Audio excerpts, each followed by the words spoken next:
Pastry party. Kunal को जैसे ही एहसास हुआ कि शनाया की जैकेट कीर्ति ने उसके कबर्ड से नहीं निकाली थी, तो उसे अंदर ही अंदर खुद के ऊपर गुस्सा आने लगा। लेकिन उसके मन में एक सवाल और चल रहा था, अगर कीर्ति ने ये सब नहीं किया तो आखिर किसने उस जैकेट को निकाला होगा। ये सब सोचते हुए उसने कहा, ये सब किसने किया है इसका पता तो मैं लगा लूंगा, लेकिन इससे पहले मुझे कीर्ति से माफी मांगनी होगी। इसके बाद ज्यादा बिना कुछ सोचे वो कीर्ति के पास जाकर खड़ा हो गया। कीर्ति सीधे लेटी हुई थी और उसका एक हाथ उसके सिर पर रखा हुआ था और आंख बंद थी। कुणाल ने उसके पास खड़े होकर हिचकिचाते हुए कहा, कीर्ति तुम सो गई हो क्या? कीर्ति ने आंख बंद किए हुए ही आंसर दिया, हाँ।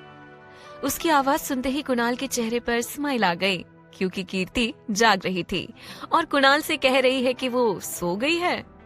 कुणाल ने अपनी हंसी को कंट्रोल करते हुए एक बार फिर से कहा, अगर तुम सो रही हो तो बात कैसे कर रही हो? कीर्ति ने उसके इस सवाल का कोई जवाब नहीं दिया। कुणाल ने एक बार फिर मजाकिया अंदाज में कहा, अच्छा याद आया, तुमने तो कहा था कि तुम नींद में चलती हो, तो हो सकता है कि अब तुम नींद में बात भी करने लगी हो। कीर्ति उसके बातों से अब इरिटेट हो रही थी। वो उसका जवाब दिए बिना ही करवट बदलकर लेट गई। उसने जैसे ही करवट बदला, कीर्ति के बगल में एक जगह बन गई।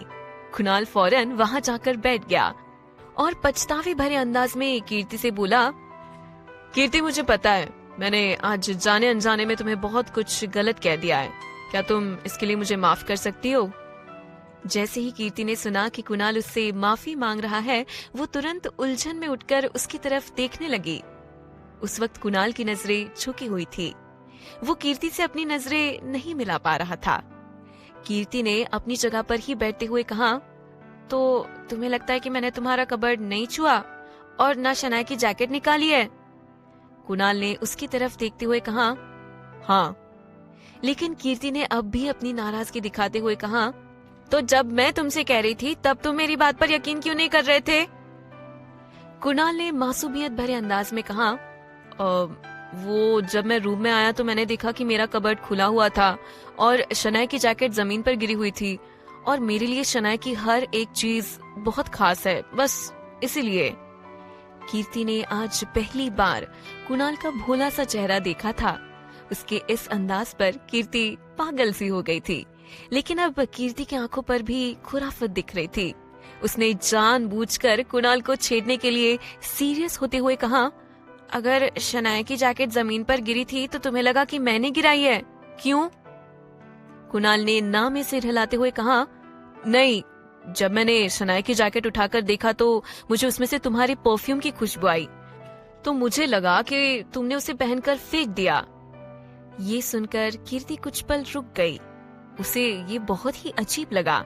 उसने शक भरे अंदाज में कुणाल से कहा, कुणाल मैं सुबह से कमरे में तुम्हारे आने के बाद आई थी, तो शनाया की जैकेट का तुम्हारे कबर्ड से बाहर आना और उसमें से मेरी परफ्यूम की खुशबू आना, ये कैसे हो सकता है? मुझे तो ये बात काफी अजीब लग रही है। कुणाल भी हाँ में गर्दन हिलाते हुए बोला, यूर राइट, मुझे भी यही लग रहा है कि जब तुमने कुछ किया नहीं तो ये सब किया किसने होगा? कोई बाहर का आदमी तो ऐसे ही घर में नहीं आ सकता, और अंदर मेड, हाउसकीपर और केयरटेकर है, पर वो ऐसा क्यों करेंगे? कीर्ति भी अब काफी गहराई से सोचने लगी थी। तभी उसे कुछ याद आया और उसने कुणाल को घूरते हुए कहा, बाकी सब तो मैं पता कर लूंगी, पर पहले तुम मुझे ये बताओ कि तुम्हें कैसे पता चला कि मैंने ये सब नहीं किया, बताओ। उसका ये सवाल सुनकर कुणाल के चेहरे पर स्माइल आ गई।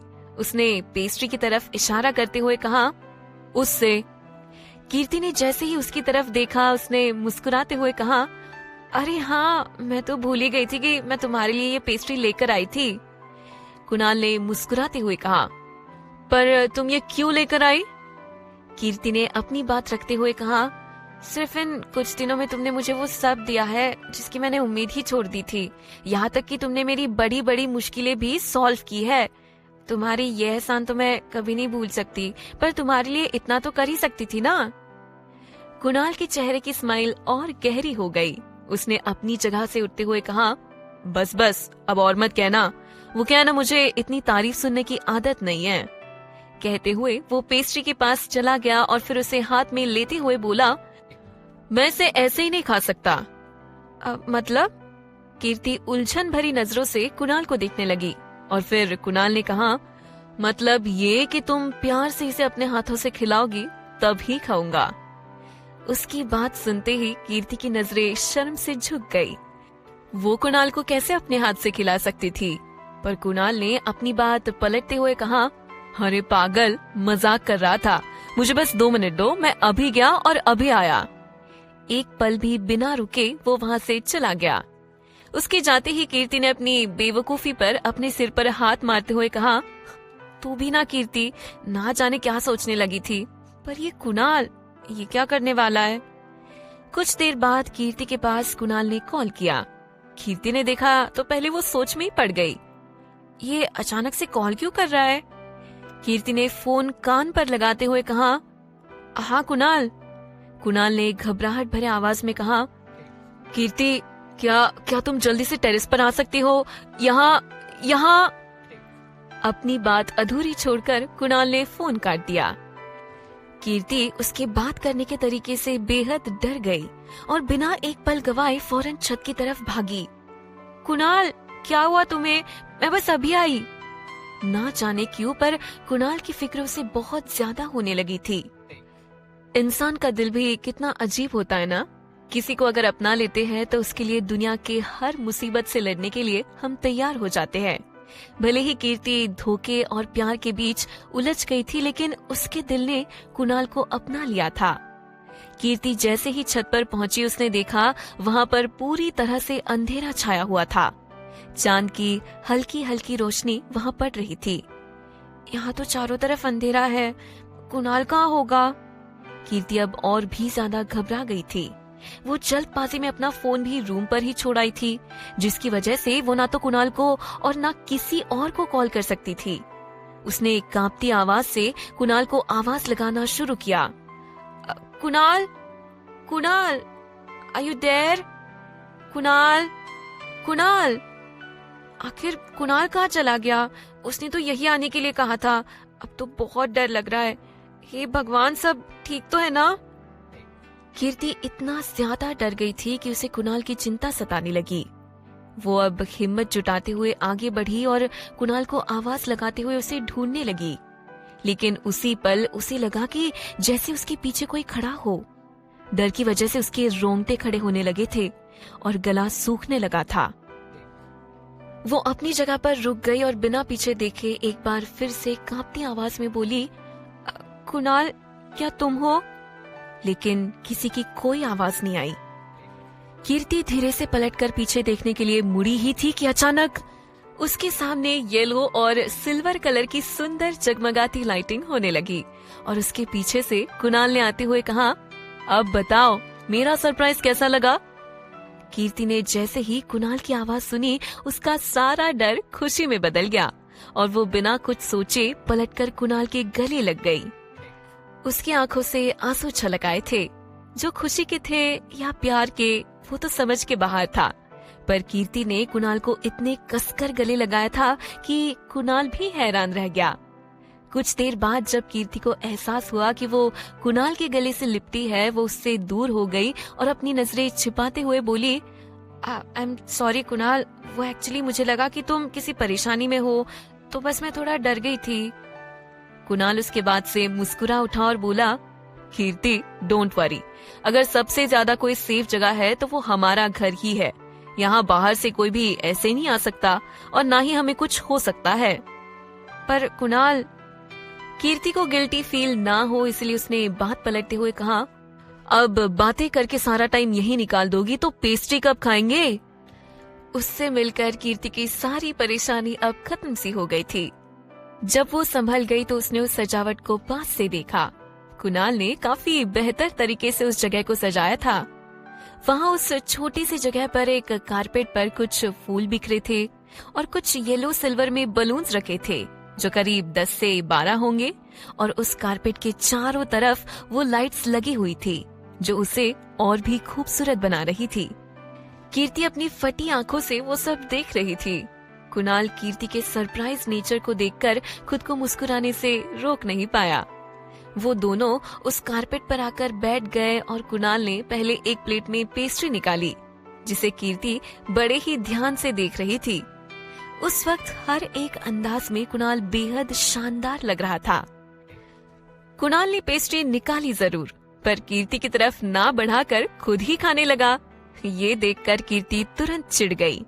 कुणाल ने जैसे ही उसका बिगड़ा हुआ मुंह देखा, वो और जोर से हंस पड़ा। उसे इस तरह खुलकर हंसता देखकर कीर्ति के चेहरे पर भी एक स्माइल आ गई। कुणाल ने कीर्ति के सामने दूसरी प्लेट रखते हुए एक जेंटलमैन की तरह कहा, थैंक्स अ लॉट कीर्ति, आज तुम्हारी वजह से मैं ये पल जी पा रहा हूँ। तुम्हें पता है, मेरी ख्वाहिश थी कि शनाया के साथ इस सितारों से भरे आसमां के नीचे सारी रात बिताऊं, पर शायद उसके साथ ये पल बाद में आए। पर मेरे मॉम डैड के बाद किसी ने अगर मेरी चॉइस का ख्याल रखा है तो वो तुम हो, इसलिए आज मैं ये सपना तुम्हारे साथ शेयर कर रहा हूँ। कीर्ति के लिए भी वो पल किसी सपने से कम नहीं था, पर उसे इस बात का एहसास भी अच्छे से था।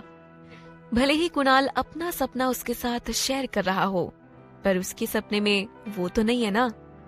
इसलिए उसने अपने बहकते मन को शांत करने की कोशिश की और वो दोनों मुस्कुराते हुए उस चांदनी रात का मजा लेते हुए अपनी पेस्ट्री खाने लगे।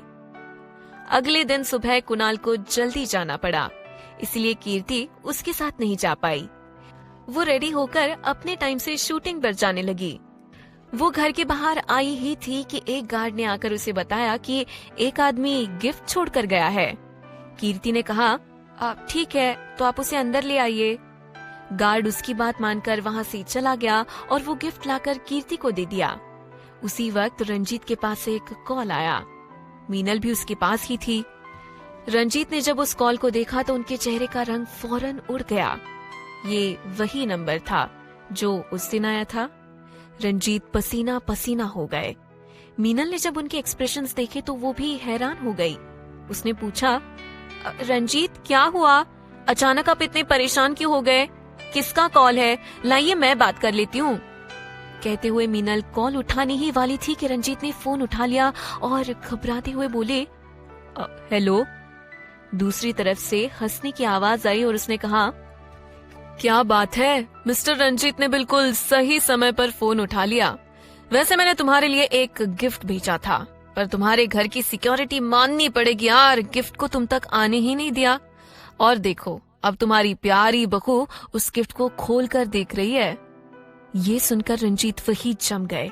वो कुछ कहते इससे पहले दूसरी तरफ से फिर से आवाज आई, इससे पहले वो उस गिफ्ट को खोले उसे रोक लो, वरना। कहते हुए वो शख्स और जोर जोर से हंसने लगा। ये सुनकर रंजीत ने फौरन कॉल काट दिया और बिना समय गवाए कीर्ति की तरफ भागे।